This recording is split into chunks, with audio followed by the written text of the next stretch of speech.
Assalamualaikum warahmatullahi wabarakatuh. Perkenalkan, nama saya Nadia Vega. Saya dari jurusan Ilmu Administrasi Publik.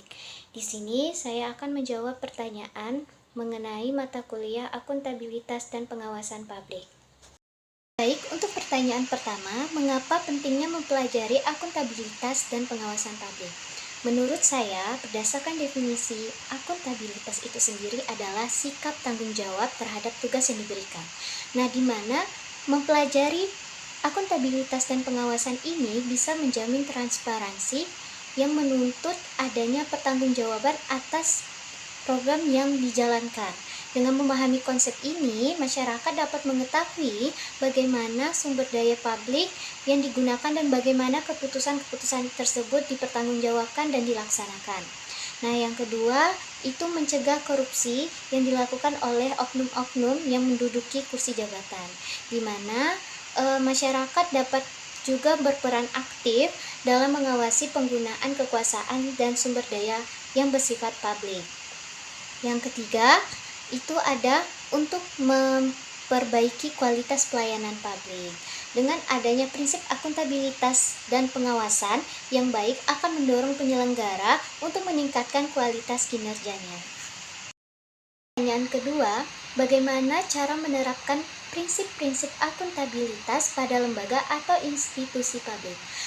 Menurut saya, untuk menerapkan prinsip-prinsip tersebut, pemerintah perlu melakukan yang pertama, membangun sistem pengendalian internal, di mana memperjelas dan mempertegaskan dalam penyusunan SOP. Yang kedua, dengan melakukan pengawasan secara internal secara berkala. Yang kedua, membuat transparansi atau meningkatkan transparansi, di mana mempublikasikan informasi kepada khalayak publik. Dan yang kedua adalah melakukan pertemuan publik, di mana melakukan pertemuan ini secara rutin dengan masyarakat itu langsung. Yang ketiga, dengan mendorong partisipasi publik, dengan adanya program konsultasi publik, melakukan konsultasi publik dalam pengambilan sebuah keputusan yang strategis, dengan melibatkan peran aktif masyarakat itu sendiri. Untuk pertanyaan ketiga, buatlah poin-poin dari makalah yang kelompok Anda buat sendiri. Dari kelompok saya membahas mengenai prinsip-prinsip akuntabilitas. Nah, poin-poin yang saya dapat ambil ialah yang pertama, akuntabilitas adalah prinsip yang menuntut suatu pertanggungjawaban atas kerja dan keputusan yang diambil oleh seseorang tersebut. Poin-poin lainnya yang bisa kita ambil ialah prinsip-prinsip akuntabilitas itu berbentuk seperti adanya transparansi mengenai informasi, mengenai kegiatan, mengenai keputusan yang akan dibuat, mengenai suatu perencanaan yang akan dilaksanakan. Yang kedua, ada bentuk pertanggungjawaban itu sendiri. Setelah mendapat sebuah amanah, maka seseorang tersebut harus ada sikap pertanggungjawaban mengenai kerjanya sendiri. Adapun akuntabilitas tersebut berbentuk keterbukaan, di mana informasi publik harus diakses oleh beberapa saja tanpa adanya diskriminasi, tanpa adanya kesulitan kepada publik itu sendiri. Yang kemudian ada juga partisipasi publik dalam bentuk akuntabilitas publik itu tersendiri. Terus adapun akuntabilitas tersebut bersifat efisiensi, efektivitas, dan memiliki nilai keadilan, di mana pelaku tindakan harus memiliki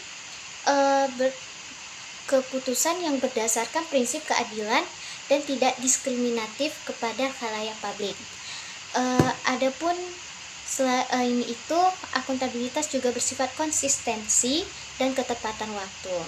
Kemudian poin-poin yang bisa kita ambil adalah implementasi prinsip akuntabilitas, di mana untuk menerapkan prinsip akuntabilitas tersebut, instansi atau suatu lembaga itu harus membangun sistem pengendalian internal yang saya sebutkan pada pertanyaan kedua tadi, kemudian meningkatkan transparansi, kemudian mengajak partisipasi masyarakat dalam mengambil keputusan yang bersifat strategis. Kemudian meningkatkan akuntabilitas terhadap kinerja pegawai-pegawai, dan kemudian ada pengawasan internal yang dilakukan secara berkala. Adapun poin-poin selanjutnya adalah manfaat akuntabilitas, di mana manfaat akuntabilitas sendiri itu bisa meningkatkan kepercayaan publik terhadap suatu lembaga atau instansi. Kedua, bisa mencegah tindakan korupsi, nepotisme, dan kolusi. Ketiga, bisa meningkatkan efisiensi dan efektivitas dalam pelayanan publik. Kemudian, memperkuat demokrasi, di mana partisipasi publik diharapkan dapat mengambil keputusan yang akan nantinya menjadi memperkuat demokrasi di Indonesia. Singkatnya saja, akuntabilitas adalah kunci untuk mewujudkan pemerintahan yang bersih, transparan, dan bertanggung jawab. Terima kasih. Demikian video yang saya buat, saya akhiri. Wassalamualaikum warahmatullahi wabarakatuh.